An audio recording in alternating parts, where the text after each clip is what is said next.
आप सब भाई बहनों को ओम शांति। आज बाबा ने कहा गग का चोर सो लग का चोर, इंद्रिया अवज्ञा। इसीलिए बाप के साथ सच रहना, अपने साथ भी सच रहना। तो बाबा ने कहा आज की मुरली है 19/6/2024। मीठे बच्चे, सबसे मूल सेवा है बाप की याद में रहना और दूसरों को याद दिलाना। तुम किसी को भी बाप का परिचय दे, उनका कल्याण कर सकते हो। प्रश्न, कौन सी छोटी सी आदत भी बहुत बड़ी अवज्ञा करा देती है, उससे बचने की युक्ति क्या है? उत्तर है, अगर किसी में कुछ छुपाने की व चोरी करने की आदत है तो भी बहुत बड़ी अवज्ञा हो जाती है। कहा जाता है कक का चोर सो लग का चोर। लोभ के वश भूख लगी तो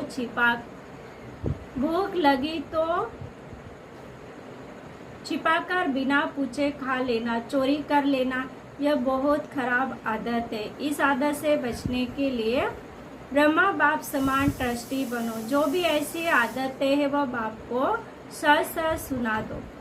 ओम शांति। रूहानी बाप बैठ रूहानी बच्चों को समझाते हैं। बच्चे जानते हैं हम बेहद के बाप के सामने बैठे, हम ईश्वरी परिवार के, ईश्वर निराकार है, ये भी जानते हैं। तुम आत्म अभिमानी होकर बैठो। अब इसमें कोई साइंस घमंड व हठयोग आदि करने की बात नहीं। यह है बुद्धि का काम, इस शरीर का कुछ भी काम नहीं। हठयोग में शरीर का काम रहता है। यहाँ बच्चे समझ बाप के सामने बैठे हैं, जानते हैं बाप हमको पढ़ा रहे। एक तो कहते हैं अपने को आत्मा समझ, बाप को याद करो, तो मीठे बच्चे तुम्हारे सब पाप कट जाएंगे। और चक्र फिराओ, औरों की सर्विस कर आप समान बनाओ। बाप एक एक को बैठ देखते हैं कि ये क्या सर्विस कर रहे हैं। स्थूल सेवा करते हैं, सूक्ष्म सेवा करते हैं या मूल सेवा करते हैं। एक एक को बाप देखते हैं, ये सबको बाप का परिचय देते हैं। मूल बात है ये, हर एक को बच्चे को बाप का परिचय देते हैं। औरों को समझाते कि बाप कहते मुझे याद करो तो तुम्हारे जन्म जन्मांतर के पाप मिट जाए। कहाँ तक इस सर्विस में रहते हैं, अपने से बैठ करते। सबसे जास्ती सर्विस कौन करते? क्यों नहीं मैं इनसे भी जास्ती सर्विस करूं, इनसे भी जास्ती याद की यात्रा में दौड़ी पढ़ सकते व नहीं। हरेक को बाबा देखता है। बाबा हरेक से समाचार पूछते, क्या क्या सेवा करते हैं। कोई को बाप का परिचय दे, उनका कल्याण करते हैं।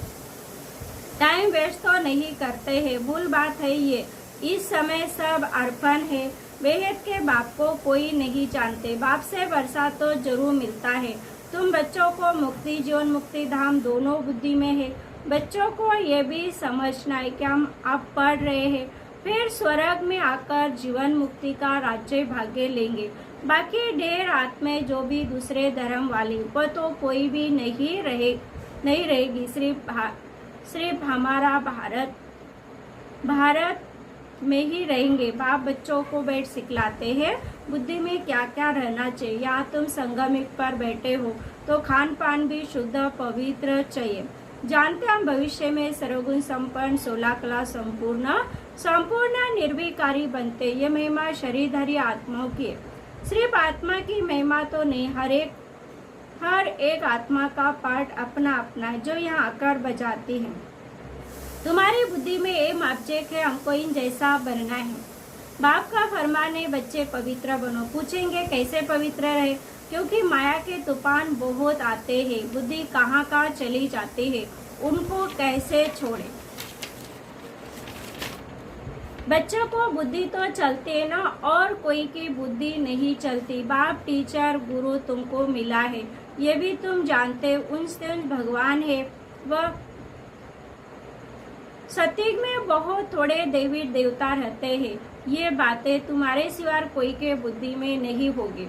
तुम्हारी बुद्धि में है विनाश के बाद हम ही थोड़े होंगे और इतने सब धर्म खंड आदि नहीं होंगे। हम ही विश्व के मालिक होंगे। हमारा एक राज्य होगा, बहुत सुख का राज्य होगा। बाकी उसमें वैराटी पद वाले होंगे। हमारा क्या पद होगा, हम कितनी रूहानी सेवा करते हैं। बाप भी पूछते हैं, ऐसे नहीं है, बाबा अंतर्यामी है। बच्चे हर एक खुद समझ सकते हैं। हम क्या कर रहे हैं, जरूर समझते होंगे पहले नंबर में सेवा तो ये दादा भी कर रहे। श्रीमत पर घड़ी घड़ी बाप समझाते, मीठे मीठे बच्चे अपने को आत्मा समझो, देह अभिमान छोड़ो। आत्मा कितना समय समझते, यह पक्का करना। हम आत्मा है, बाप को याद करना है, इनसे बेड़ा पार होता है। याद करते करते पुरानी दुनिया से नई दुनिया में चले जाएंगे। अभी बाकी थोड़ा समय है, फिर हम अपने सुखधाम में चले जाएंगे। मुख्य रूहानी सेवा है सबको बाप का परिचय देना, यह सबसे सच बात है। स्थूल सर्विस करने में, भोजन बनाने में, भोजन खाने में मेहनत लगती है, इसमें तो मेहनत की कोई बात नहीं, सिर्फ अपने को आत्मा समझना। आत्मा अविनाशी, शरीर विनाशी है, आत्मा ही सारा पाठ बजाती है। ये शिक्षा बाप ही एक ही बार आकर देते, जबकि विनाश का समय होता है। नई दुनिया है देवी देवताओं की, उसमें जरूर जाना है, बाकी सारी दुनिया को शांति धाम जाना है। पुरानी दुनिया रहेगी नहीं, तुम नई दुनिया में होंगे तो पुरानी दुनिया की याद होगी, कुछ भी नहीं। तुम स्वर्ग में होंगे, राज्य करते होंगे, ये बुद्धि में रहने से खुशी होती है। स्वर्ग को अनेक नाम दिए, नरक को भी अनेक नाम दिए हुए। पाप आत्माओं की दुनिया, हेल, दुखधाम। अभी तुम बच्चे जानते हो बेहद का बाप एक ही, हम उनके सिकलीदी बच्चे। ऐसे बाप से लव भी बहुत होना चाहिए। बाप का भी बहुत लव है बच्चों में, जो बहुत सेवा करते, कांटों को फूल बनाते। मनुष्य से देवता बनना है ना, बाप खुद नहीं बनते हैं, हमको बनाने आए हैं, तो अंदर में बहुत खुशी होनी चाहिए। स्वर्ग में हम कौन सा पद पाए, हम क्या सेवा करते हैं। घर में नौकर चाकर है, उनको भी पहचान देनी चाहिए। जो खुद कनेक्शन में आते हैं उनको शिक्षा देनी चाहिए। सबकी सेवा करनी है ना, अबलाओं की भी, गरीबों को भी, भिलनियों की भी। गरीब तो बहुत है, वह सुधर जाएंगे, कोई पाप आदि नहीं करेंगे, नहीं तो पाप कर्म करते रहेंगे। देखते हो झूठ चोरी भी कितनी है, नौकर लोग भी चोरी कर लेते, नहीं तो घर में बच्चे हैं ताला क्यों लगाए। परंतु आजकल के बच्चे भी चोर बन पड़ते, कुछ न कुछ छिपाकर उठा लेते हैं। किसको भूख लगती तो लालच के कारण खा लेते। लोग वाला जरूर कुछ चोरी कर खाता होगा। ये तो शिव बाबा का भंडारा है, इसमें तो पाई की भी चोरी नहीं करनी चाहिए। ब्रह्मा तो ट्रस्टी है, बेहद का बाप भगवान तुम्हारे पास आया है। भगवान के घर में कभी कोई चोरी करता है होगा? स्वप्न में भी नहीं। तुम जानते हो उनसे शिव भगवान, उनके हम बच्चे हैं, तो हमको देवी कर्म करने चाहिए। तुम चोरी करने वालों को भी जेल में जाकर ज्ञान देते हो। यहाँ क्या चोरी करेंगे? कभी आम उठाया, कोई चीज उठाकर खाई, ये भी चोरी है ना। कोई भी चीज बिगैर पूछे उठानी नहीं चाहिए, हाथ भी नहीं लगाना चाहिए। शिव बाबा हमारा बाप है, वह सुनते हैं, देखते, पूछते हैं। बच्चे में कोई अवगुण तो नहीं है, अगर कोई अवगुण है तो सुना दो, दान में दे दो। दान में देकर फिर कोई आज्ञा करेंगे तो बहुत सजाए खाएंगे। चोरी की आदत बहुत बुरी होती है। समझो कोई साइकिल उठाते पकड़े जाते हैं, कोई दुकान में गए बिस्कुट का डिब्बा छिपा लिया, या कोई छोटी छोटी चीजें छिपा लेते हैं।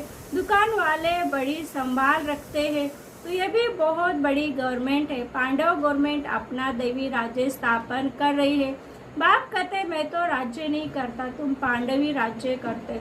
उन्हें फिर पांडवपति श्री कृष्ण को कह दिया। पांडव पिता कौन है तुम जानते हो, सामने बैठे हैं। हर एक अंदर में समझ सकते हैं हम बाबा की क्या सेवा करते हैं। बाबा हमको विश्व की बादशाही दे, खुद वानप्रस्थ में चले जाते हैं, कितनी निष्काम सेवा करते, सब सुखी और शांत हो जाते। वो तो सिर्फ कहते विश्व में शांति हो, शांति की प्राइज देते रहते। यहाँ तुम बच्चे जानते हो वह तो सिर्फ कहते विश्व में शांति हो, शांति की प्राइज देते रहते। यहाँ तुम बच्चे जानते, हमको तो बहुत भारी प्राइज मिलती है। जो अच्छी सर्विस करते उनको बड़ी प्राइज मिलती है।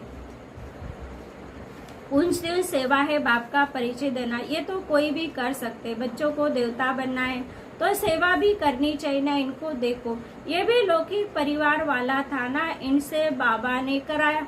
इनमें प्रवेश कर इनको भी कहते, तुमको भी कहते कि ये करो। हमको कैसे कहेंगे, हमारे में प्रवेश होकर कराते हैं।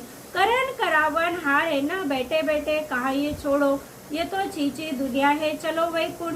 अब वैकुंठ का मालिक बनना है, बस वैराग्य आ गया। सब समझते थे इनको क्या हुआ, इतना अच्छा जबरदस्त फायदे वाला व्यापारी ये क्या करते हैं, पता थोड़ी था कि ये क्या जाकर करेंगे। छोड़ना कोई बड़ी बात थोड़ी, बस सब कुछ त्याग दिया और सबको त्याग कराया, बच्चे को भी त्याग कराया। अब ये रूहानी सेवा करनी है, सबको पवित्र बनाना है। सब कहते थे हम ज्ञान अमृत पीने जाते, नाम माताओं का लेते थे, ओम राधे के पास ज्ञान अमृत पीने जाते। किसने युक्ति रची? शिव बाबा ने इनमें प्रवेश कर कितनी कितनी अच्छी युक्ति रची है। जो कोई आएगा ज्ञान अमृत पिएगा, ये भी गायन है। अमृत छोड़ 20 गाय को खाए, वे छोड़ ज्ञान अमृत पीकर पावन देवता बनना है। शुरू में बात थी, कोई भी आता था तो उनको कहते थे पावन बनो, अमृत पीना है तो 20 को छोड़ देना, पावन वैकुंठ का मालिक बनना है तो एक को ही याद करना है, तो जरूर झगड़ा चलेगा ना। शुरू की खिटपिट अभी तक चलती आई है। अबला पर कितने अत्याचार होता है, जितना तुम बहुत पक्के होते जाएंगे फिर समझेंगे पवित्रता तो अच्छी है। उनके लिए पुकारते बाबा आकर हमको पावन बनाओ। पहले तुम्हारे में भी कैरेक्टर क्या थे, अभी क्या बन रहे हो? आगे तो देवताओं के आगे जाकर कहते थे हम पापी है, अब ऐसे नहीं कहेंगे क्योंकि तुम जानते हो हम अभी ये बन रहे हैं। बच्चों को अपने से पूछना चाहिए हम कहाँ तक सेवा करते हैं। जैसे भंडारी है, तुम्हारे लिए कितनी सेवा करती है, कितना उनका पुण्य बनता है, बहुतों की सेवा करती है तो सबके आशीर्वाद उन पर जाती है। बहुत महिमा लिखते हैं, भंडारी की तो कमाल है, कितना प्रबंध रखती है। ये हुई स्थूल सर्विस, सूक्ष्म भी करनी चाहिए। बच्चे कहते बाबा ये 5 भूत बड़े तीखे हैं जो याद में रहने नहीं देते। बाबा कहते बच्चे शिव बाबा को याद कर भोजन बनाओ, एक शिव बाबा के सिवा कोई है नहीं, वही सहायता करते हैं। गायन बिना शरण पड़ी मैं तेरे, सत्संग में थोड़े ऐसे कहते अभी तुम शरण में आए हो। कोई को भूत लगते हैं तो बहुत पीड़ित करते हैं, वह अशुद्ध और सोल आती है। तुम्हारे को कितने भूत लगे हुए, काम क्रोध लोभ मोह अहंकार, ये भूत तुम्हारे को बहुत पीड़ित करते हैं। वह अशुद्ध सोल तो कोई कोई को तंग करती है। तुमको पता है 5 भूत है तो 2500 वर्ष से चलते आ रहे हैं, तुम कितने तंग हो पड़े हो। इन 5 भूतों ने कंगाल बना दिया है। देहामान का भूत नंबर 1, काम का भी बड़ा भूत है, उन्होंने तुमको कितना सताया है ये भी बाप ने बताया है। कल्प कल्प तुमको ये भूत लगते हैं, यथा राजा रानी तथा प्रजा सबको भूत लगा हुआ है, तो इसे भूतों की दुनिया कहेंगे। रावण राज्य मना आसुरी राज्य, सत्य त्रेता में भूत होते नहीं। एक भूत कितना तंग कर देता है इनका किसको पता नहीं। 5 विकार रूपी रावण का भूत है जिसे बाप आकर छुड़ाते हैं। तुम्हारे में भी कोई सेंसिबल है जिनकी बुद्धि में बैठता है। इस जन्म में तो ऐसा कोई काम नहीं करना है, चोरी की ध्यान आया तो रिजल्ट क्या होगी, पद भ्रष्ट हो जाएगा, कुछ न कुछ उठा लेते, कहते कक्का चोर सर लक्का चोर। एक में ऐसा काम कभी नहीं करना, आदत पड़ जाती है तो फिर कभी छूटती नहीं है। कितना माता मारते। अच्छा मीठे मीठे सिकले दी बच्चों प्रति माता पिता बाप दादा का याद प्यार और गुड मॉर्निंग। रूहानी बाप की रूहानी बच्चों को नमस्ते। हम रूहानी बच्चों की रूहानी माता पिता बाप दादा को याद प्यार गुड मॉर्निंग, नमस्ते नमस्ते नमस्ते। पहली पॉइंट है स्थूल सेवा के साथ साथ सूक्ष्म और मूल सेवा भी करनी है। सबको बाप का परिचय देना, आत्माओं का कल्याण करना, याद की यात्रा में रहना, ये सच्ची सेवा है। इसी सेवा में बिजी रहना है, अपना समय वेस्ट नहीं करना है। दूसरा सेंसिबल बन 5 विकार रूपी भूतों पर विजय प्राप्त करनी, चोरी व झूठ बोलने की आदत निकाल देनी, दान में दी हुई चीज वापस नहीं लेनी। वरदान शरीर की व्याधियों की चिंता से मुक्त, ज्ञान चिंतन व स्वचिंतन करने वाले शुभ चिंतक हो। एक है शरीर की व्याधि आना, एक है व्याधि में हिल जाना। व्याधि आना ये तो भावी है, लेकिन श्रेष्ठ स्थिति का हिल जाना ये बंधन युक्त की निशानी है। जो शरीर की व्याधि के चिंतन से मुक्त रह स्वचिंतन ज्ञान चिंतन करते वही शुभ चिंतक है। प्रकृति का चिंतन ज्यादा करने से चिंता का रूप हो जाता है। इस बंधन से मुक्त होना, इसको कर्मातीत स्थिति कहा जाता है। स्लोगन स्नेह की शक्ति समस्या रूपी पहाड़ को भी पानी जैसा हल्का बना देती है। ओम शांति।